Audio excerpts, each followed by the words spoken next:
Good afternoon, everyone.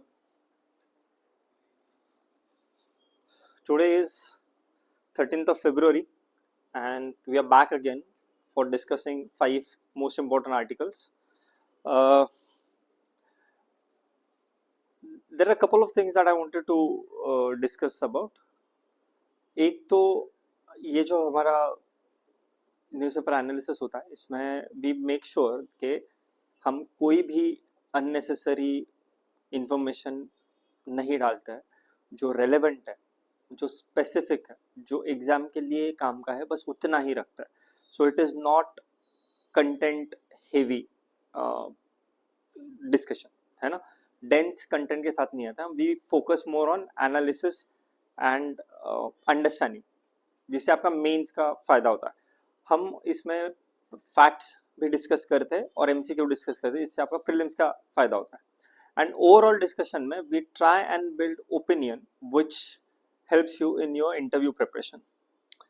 तो idea बहुत simple है. अगर आप इस 25-30 मिनट्स के वीडियो को रेगुलर फॉलो करते हो तो you would be much better informed student, you would be much better informed aspirant, and certainly if you follow it for long enough, let's say for 2 to 3 months, अगर आप अच्छे से follow कर लेते हो, certainly you will be way ahead than your competitors.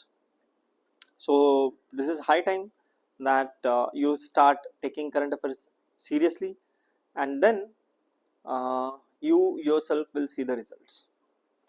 आज के जो 5 इंपॉर्टेंट आर्टिकल्स है वो है first, global and Indian coal transition. ये रिन्यूएबल एनर्जी के बारे में है. Shifting to renewable energy, carbon negative energy, green positive energy की तरफ ट्रांसमिशन वाला है. दूसरा आर्टिकल जो है वो यूनाइटेड नेशंस के बारे में. यूनाइटेड नेशंस की जो करंट हालत है, उस हालत में जो चेंज्ड जियोपॉलिटिकल सिनेरियोज है, जो चेंज्ड जियोपॉलिटिकल रियलिटीज है, उसके ऊपर रिफ्लेक्ट करके उस हिसाब से यूनाइटेड नेशंस को रिफॉर्म करना जरूरी है. थर्ड जो आर्टिकल है वो 16 फाइनेंस कमीशन के बारे में. As all of you are aware, article 280 जो है वो फाइनेंस कमीशन को एस्टेब्लिश करता है. फाइनेंस कमीशन डिसाइड करता है कि स्टेट में और सेंटर के बीच में टैक्स डिवोल्यूशन का प्रोपोर्शन क्या होगा, किस स्टेट को कैसे मिलेगा, उससे प्रिंसिपल्स क्या होंगे, ये सब फाइनेंस कमीशन डिसाइड करता है. तो ये जो 16 फाइनेंस कमीशन है उसका स्टेट के ऊपर कैसे इम्पैक्ट हो रहा है, क्या नए क्लॉजेस आए, इसको हम थर्ड आर्टिकल में डिस्कस करेंगे. जो फोर्थ आर्टिकल है वो आयुष्मान सहकार योजना के बारे में. ये प्रीलिम्स के लिए बहुत क्रिटिकल है. आयुष्मान सहकार योजना, आपने आयुष्मान भारत योजना सुना होगा. सहकार का मतलब होता है कोऑपरेटिव सेक्टर, उसके बारे में ही है. And the fifth article is regarding critical mineral strategy of India. India ने एक national critical mineral mission launch किया, उसके कंटेक्स्ट में ये लास्ट आर्टिकल है. This is the here a couple of announcements. First one is regarding GS foundation batch. ये GS foundation batch जो है, this is meant for those who wish to travel from zero to hero, meaning बिल्कुल ही raw हो आप, बहुत limited knowledge है, और उसके बाद भी अगर आप सपना देख रहे हो एग्जाम को क्रैक करने का, तो आपके लिए ये बैच सुटेबल है. इसमें प्रीलिम्स, मेंस, इंटरव्यू तीनों स्टेजेस पर conceptual clarity, MCQ solving ability, answer writing ability, articulation, expression, substantiation, इन सब में पर्सनलाइज्ड हैंड होल्डिंग की जाएगी. आपको हेल्प किया जाएगा to convert your aspirations into your dream.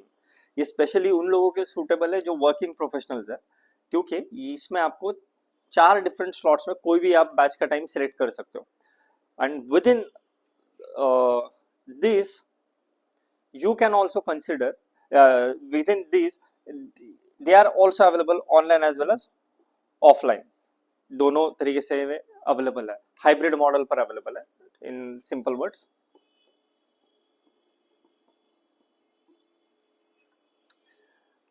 जनवरी का जो बैच है ये 27 जैन को स्टार्ट हो गया. फरवरी का बैच अभी स्टार्ट होगा. उसके लिए फर्दर डिटेल्स के लिए you can contact on the number mentioned on your screen.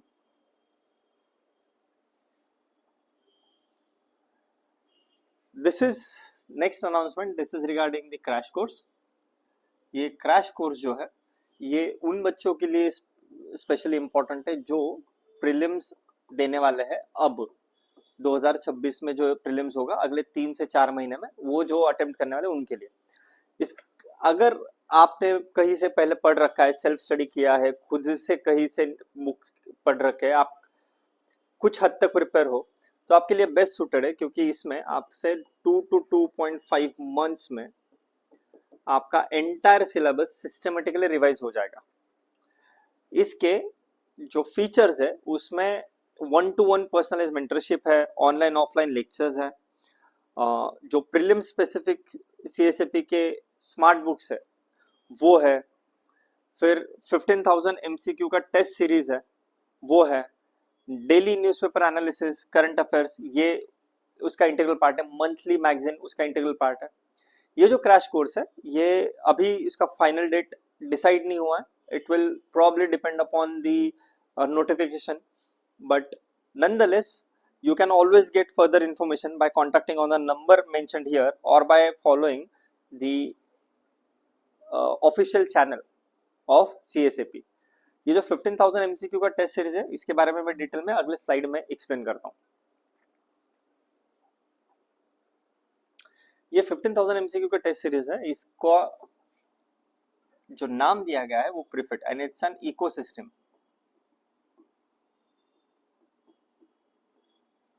Prelim specific ecosystem है ये। इसमें दो सेगमेंट है, first is free segment, second is paid segment. Free segment is 3000 plus MCQs, जिसमें ये फ्री यूट्यूब लाइव पर डिस्कस किए जाएंगे। सब्जेक्ट वाइज, डिफिकल्टी वाइज ये आगे बढ़ता रहेगा। इसमें आपको एमसीक्यू एलिमिनेशन टेक्निक सिखाएंगे, सारे एमसीक्यूज का डिटेल्ड एक्सप्लेनेशन दिया जाएगा। लेकिन इस 3000 प्लस जो फ्री पार्ट है इसका टेस्ट सीरीज हिस्सा नहीं है, सीसैट इसका हिस्सा नहीं है। वhereas जो पेड पार्ट है उसमें 12,000 एमसीक्यूज है और ये 120 टेस्ट्स के फॉर्मेट में है। ये 120 टेस्ट जो है वो 30 इजी है, 30 मॉडरेट है एंड 30 जो है वो डिफिकल्ट है।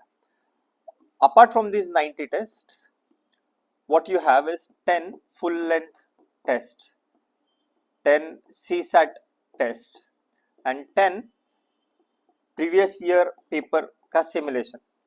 मिनिमम 120 टेस्ट है। आप कहीं किसी और टेस्ट सीरीज में जाते हो तो यू गेट लाइक 30-35 टेस्ट आपको मिलते हैं, यहाँ पे आपको उससे 4 टाइम्स एक्स्ट्रा टेस्ट मिल रहा है।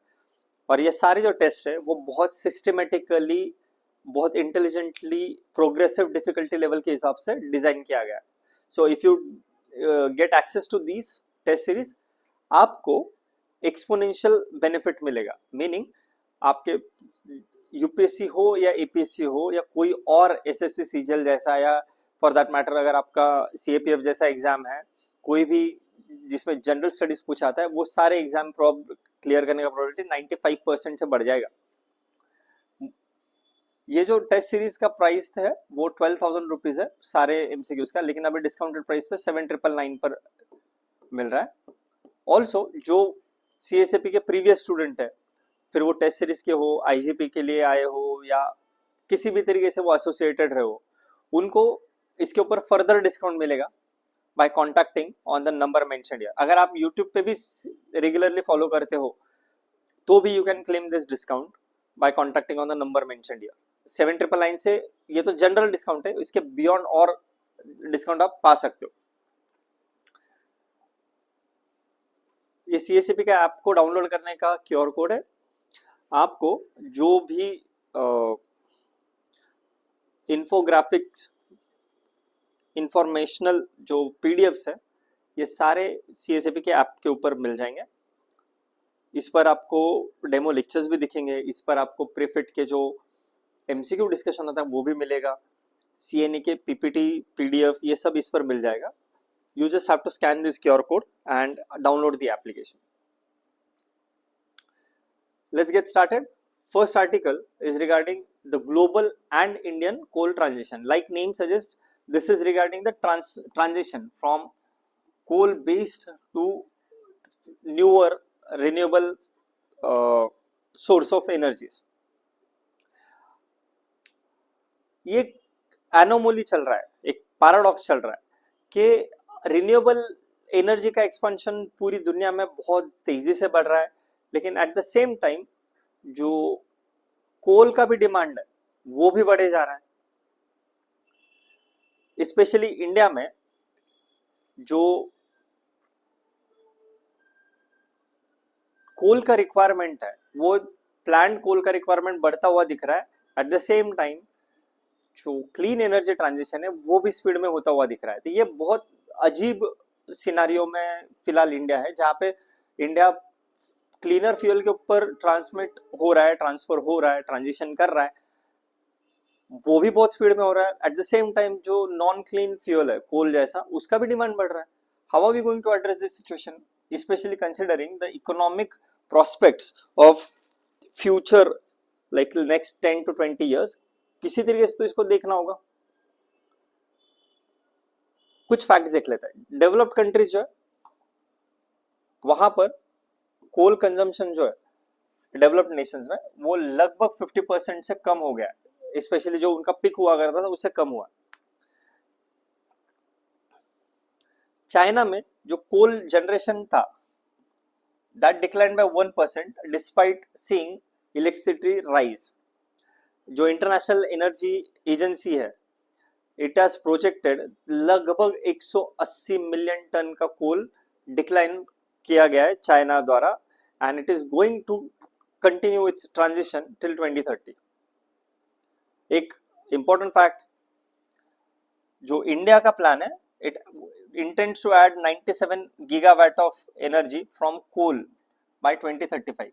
एक तरफ चाइना कोल पर रिलायंस कम कर रहा है, दूसरी तरफ इंडिया रिन्यूएबल का एनर्जी कंजम्पशन बढ़ाते हुए नॉन रिन्यूएबल जो है, मतलब कोल जो है स्पेसिफिकली, उसमें भी एडिशन किया जा रहा है। अगर आपको याद हो तो इंडिया का टारगेट है 2070 तक कार्बन न्यूट्रल होना। कुछ कोर कंसर्न्स देख लेते हैं। First, there is a structural decline of coal globally, approximately 50% कम हुआ। Second is चाइना का बिगेस्ट टर्निंग पॉइंट। चाइना में 5% से ज्यादा इलेक्ट्रिसिटी का डिमांड बढ़ा है, और फिर भी कोल से जो जनरेट होने वाला इलेक्ट्रिसिटी है वो 1% से कम हुआ है। That reflects decoupling of growth from coal consumption। जो इंटरनेशनल एनर्जी एजेंसी है उनका भी फोरकास्ट जो था उसको रिवाइज कर लिया गया है। India as a residual growth market की तरह देखा जा रहा है, मीनिंग जो projected 200 million tons of demand rise था वो 2030 तक कंप्लीट किया जाएगा।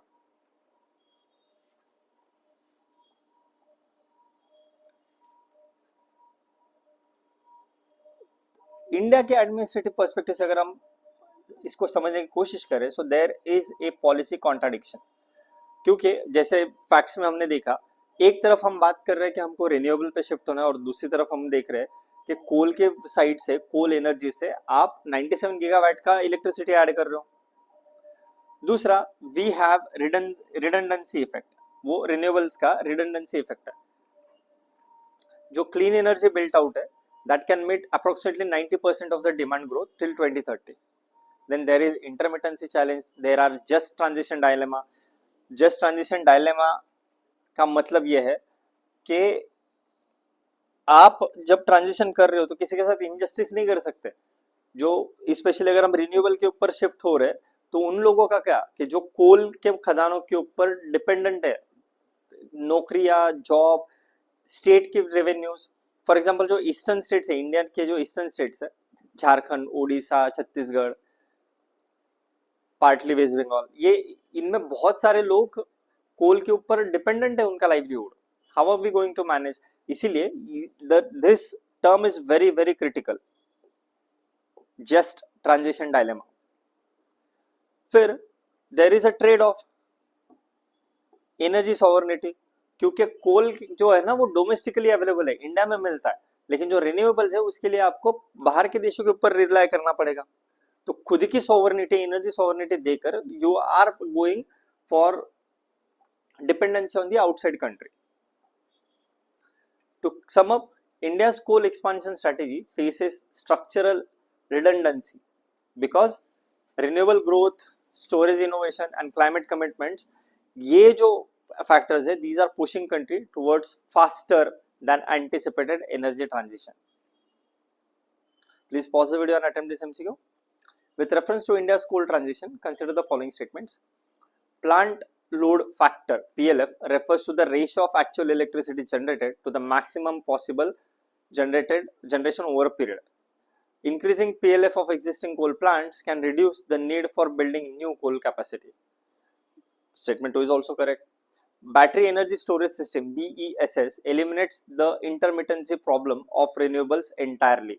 देखो ये कर देता है लेकिन पूरी तरीके से नहीं करता है ना, कंप्लीट बेसिकली एलिमिनेट नहीं करता है, रिड्यूस कर देता है. So answer would be 1 and 2 only.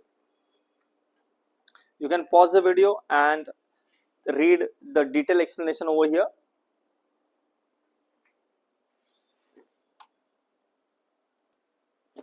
The next article is about United Nations. United Nations का स्पेशली जो उसका पर्पस जो था ग्लोबल पीस को मेंटेन करना, ग्लोबल में सुप्रानेशन इंस्टीट्यूट की तरह काम करना, जहाँ पे common rules, common regulation, rule of law को एक्सप्रेस किया जाए और उसको एग्जीक्यूट किया जाए. उस सिचुएशन में यूनाइटेड नेशंस कहीं ना कहीं फेल हो रहा है.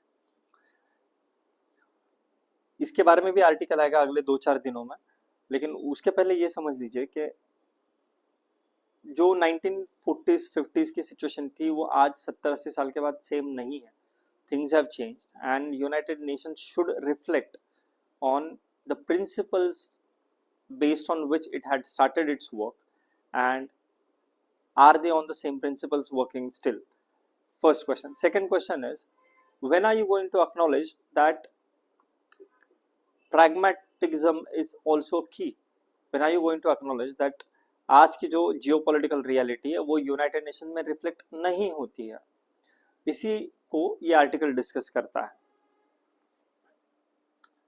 कुछ फैक्ट्स है, जैसे कि चैप्टर 6 जो है वो यूएन का चैप्टर 6 जो है वो निगोशिएशन, मीडिएशन, मतलब कोई भी डिस्प्यूट रिजोल्यूशन को पीसफुली सॉल्व करने की बात करता है. चैप्टर 7 जो है वो मिलिट्री एक्शन जैसा इन्फोर्समेंट मेजर्स के बारे में बात करता है. चैप्टर 8 जो है वो रीजनल अरेंजमेंट्स की बात करता है. फिर रवांडा में 1994 में जो क्राइसिस हुआ था उसमें लगभग 10 लाख लोग मारे गए थे यूएन के प्रेजेंस के बावजूद. सर्बेनिका में 1995 में यूएन के सेफ डिक्लेयर्ड जोन के अंदर लगभग 8000 लोग मारे गए थे. यूनाइटेड नेशन सिक्योरिटी काउंसिल में 5 कंट्रीज के पास वेटो है, US, UK, France, Russia, China. Important fact ये है कि India is probably the largest troop contributor to the UN peacekeeping missions, and if I'm not wrong 3 years ago entire female contingent was sent by Indian Army as a UN peacekeeping as a part of UN peacekeeping mission. Mains के perspective से core issues, पहला तो ये है कि there is a gap between mandate versus performance. We have very strong charter authority, but the enforcement is very weak, and that results into outcome.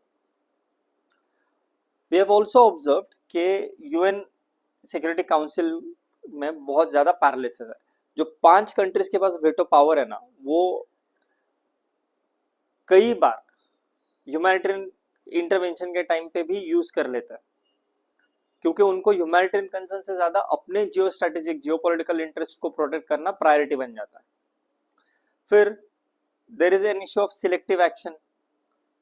जैसे मैंने कहा कि कलेक्टिव सिक्योरिटी प्रिंसिपल को साइड में रख के अपने पर्सनल जियोपॉलिटिकल इंटरेस्ट को प्रोटेक्ट करने के लिए वो हर जगह पर सिमिलर एक्शन नहीं लेते. जहां पे उनके फायदे है वहीं पर वो एक्शन लेता है. जो यूएन सिक्योरिटी काउंसिल है, यूएन पीस कीपिंग फोर्स है, उसके कंटेक्स्ट में स्पेशली पॉलिसी मेकिंग के लेवल पर ग्लोबल साउथ का जो है वो बहुत ही अंडर रिप्रेजेंटेशन है. Number of soldiers send by the global south are extremely high, लेकिन पॉलिसी फॉर्मुलेशन में कंसर्न्स रेज करने में उनका वॉइस ही नहीं है। Next concern is restrictive peace keeping mandates, मतलब ऑपरेशनल फ्रीडम जो होता है ड्यूरिंग क्राइसिस बहुत लिमिटेड है, बहुत रिस्ट्रिक्शंस के साथ उनको काम करना पड़ता है। एग्जांपल रवांडा, जब तक आपके ऊपर फायर ना हो तब तक आप फायर नहीं कर सकते। सामने से आप दिख रहे हो कि टेररिस्ट मारे जा रहे हैं, लेकिन yet there are protocols to be followed.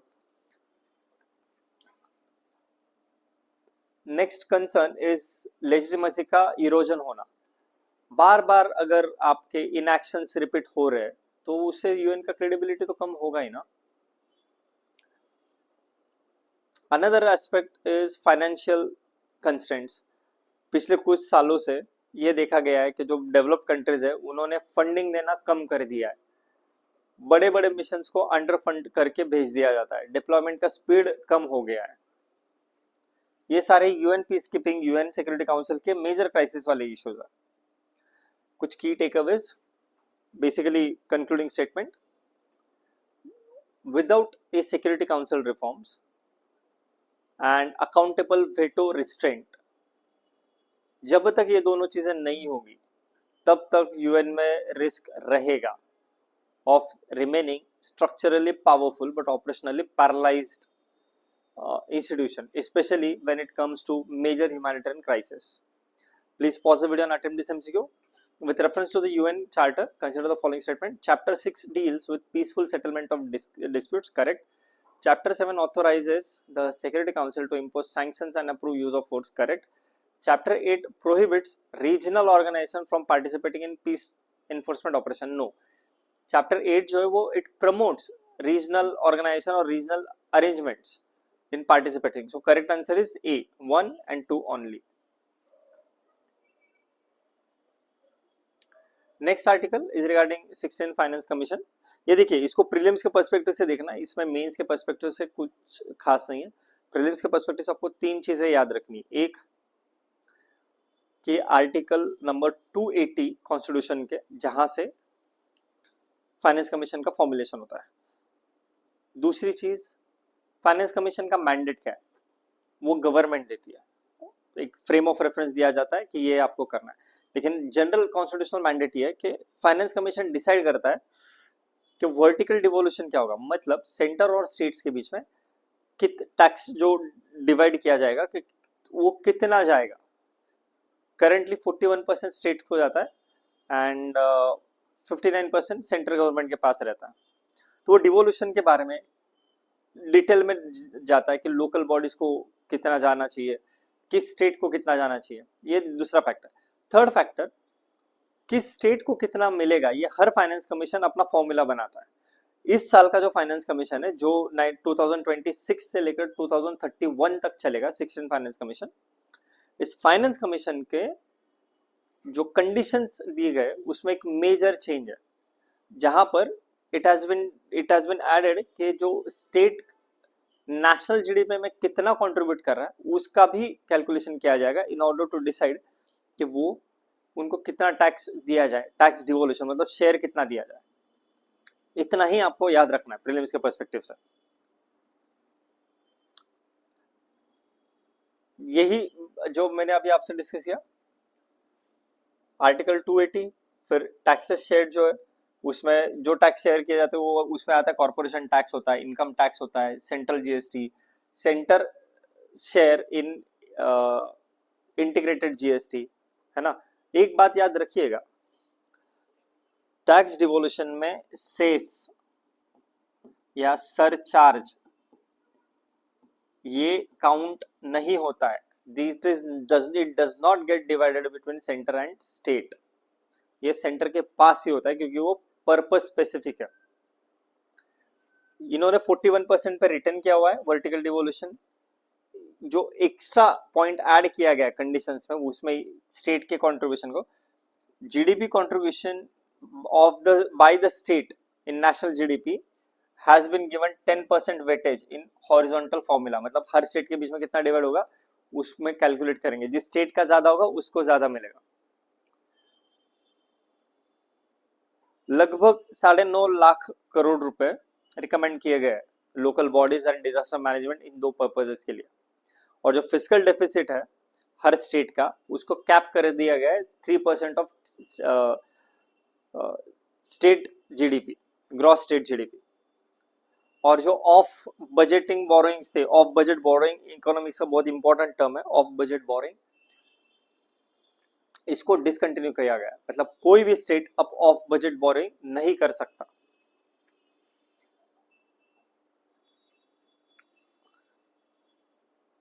जैसे मैंने कहा कि सेक्स एक्सक्लूड कर दिया गया है, सरचार्ज को एक्सक्लूड कर दिया गया है, इक्विटी एंड एफिशिएंसी के बीच में टेंशन है। मतलब आपने introduction of GDP contribution towards स्टेंटर जीडीपी तो कर दिया, लेकिन इसमें it is going to reward the richer state. Already जो अमीर है उनको ज्यादा पैसा मिलेगा। आइडिया ये है कि आप जितना जीडीपी में कंट्रीब्यूट करोगे उतना ज्यादा आपको रिटर्न मिलेगा। मतलब टू इनका it is kind of an incentivisation. However it might lead to efficiency tension. Physical discipline enforcement का, जैसे कि 3% स्टेट जो ग्रॉस स्टेट जीडीपी जो है उसको डेफिसिट पे 3% का रेगुलेशन लगा दिया है। ऑफ बजट को एंड कर दिया है, ऑफ बजटिंग बोरिंग जो होती है वो एंड कर दिया। That will lead to greater transparency, but थोड़ा सा स्ट्रेस आएगा शॉर्ट टर्म में। प्रीलिम्स के पर्सपेक्टिव से ये इंपॉर्टेंट है हमारे लिए। टू सम अप, जो 16th फाइनेंस कमीशन है, it has signalled a shift towards compliance driven and efficiency oriented federalism, raising concerns about fiscal autonomy and redistributive balance. Please pause the video and attempt this MCQ. With reference to the Finance Commission of India, consider the following statements. It is constituted under Article 280 of the Constitution. It recommends both vertical as well as horizontal tax devolution.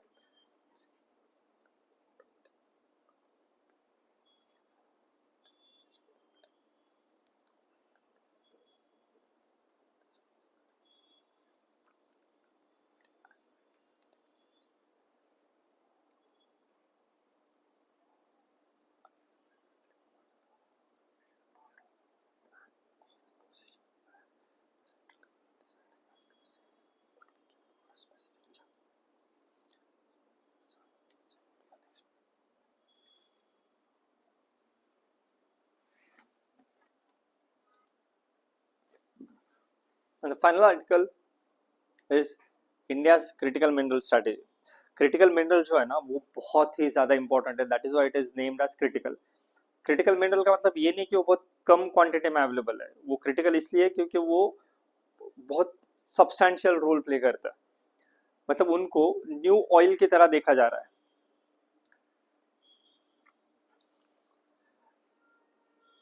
ये critical mineral का जो new forthcoming as है, ये 21st century critical minerals, semiconductors, information, इससे laden होने वाली है।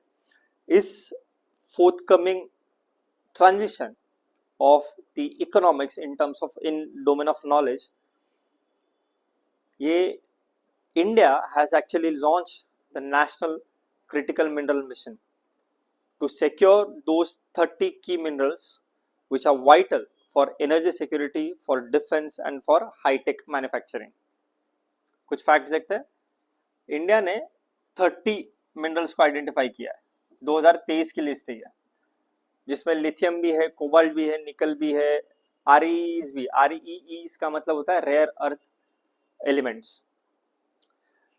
Extraction के अलावा जो नेट जीरो कार्बन एमिशन का जो टारगेट है वो 2070 का है। 25 मतलब 2025-26 में जो जियोलॉजिकल सर्वे ऑफ इंडिया है उसने अप्रोक्सीमेटली 227 प्रोजेक्ट्स लिए एक्सप्लोरेशन के लिए। जून 2025 में रॉयल्टी रैशनलाइजेशन का भी आया। फिर काबिल जो इंस्टीट्यूशन है, it has secured lithium blocks in Argentina. 2035 तक ये टारगेट है कि रिसाइकलिंग के द्वारा 15 से 20% तक का डिमांड को फुलफिल किया जाएगा।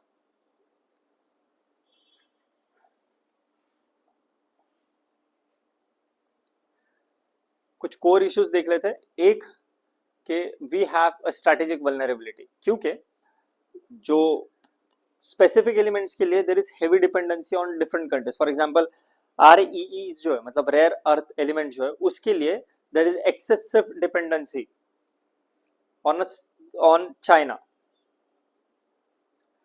फिर there is an imperative of energy transition, electrical vehicles हुआ, रिन्यूएबल्स हुआ, स्टोरेज जो है that depends on lithium, it depends on cobalt, it depends on nickel and rare earth elements. Then we have processing gap, मतलब आप ओर को capture कर लोगे, like आप ओर को सिक्योर कर लोगे, रॉ मटेरियल को सिक्योर कर लोगे, बट उसको रिफाइन करने की कैपेसिटी अगर हमारे पास नहीं है तो हमको उसके बावजूद भी एक्सटर्नल एजेंसीज के ऊपर, एक फॉरेन कंट्रीज के ऊपर रिलाई करना पड़ेगा, and that would increase the dependency. Then there is a concern of geopolitical competition. जो एडवांस्ड इकोनॉमीज है वो ऑलरेडी ग्लोबल माइंस को कंट्रोल कर रही है by investing in long term. मतलब कुछ कुछ जगह पर उनके 40 साल की लीज है, 50 साल की लीज है. Next important concern is about environmental trade offs, क्योंकि माइनिंग जो होती है वो बहुत ही ज्यादा इकोलॉजिकली सेंसिटिव है और उसका डिस्प्रोपोर्शनेट इम्पैक्ट होता है ट्राइबल रीजन्स के ऊपर. फिर रिसाइकलिंग का डेफिसिट है, हमने तो कह तो दिया कि 15 से 20% तक का जो नीड है we would be meeting it through recycling by 2030, लेकिन उस रिसाइकलिंग कैपेसिटी को भी तो बिल्ड करना होगा जो अभी के लिए तो है नहीं. To sum up, India's critical mineral strategy reflects a shift from resource dependency to supply chain sovereignty. It by integrating mining with diplomacy, with processing, and the idea or the approach of circular economy. Please pause the video and attempt this MCQ. With reference to India's critical mineral storage strategy, consider the following statement. A mineral is termed critical if it is essential for economic or defense use and has vulnerable supply chains. Correct. Kabil is an initiative to promote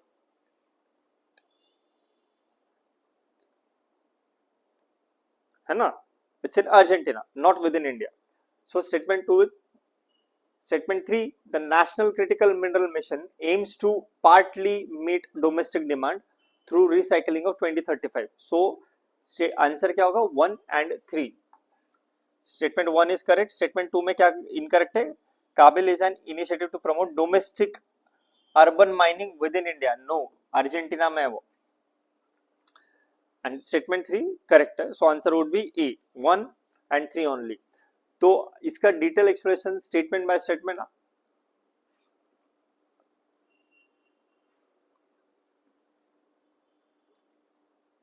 तो thank you for joining in. ये CSAP के जो smart books है अब वो भी available है. Total set of 17 books है जिसमें 10 प्रीलिम्स के हैं और 7 मेंस के हैं. There are many students who have ordered it, are benefiting from it. You can contact on the number mentioned here to get access to your copies. Thank you so much. See you at the prefect. Thank you.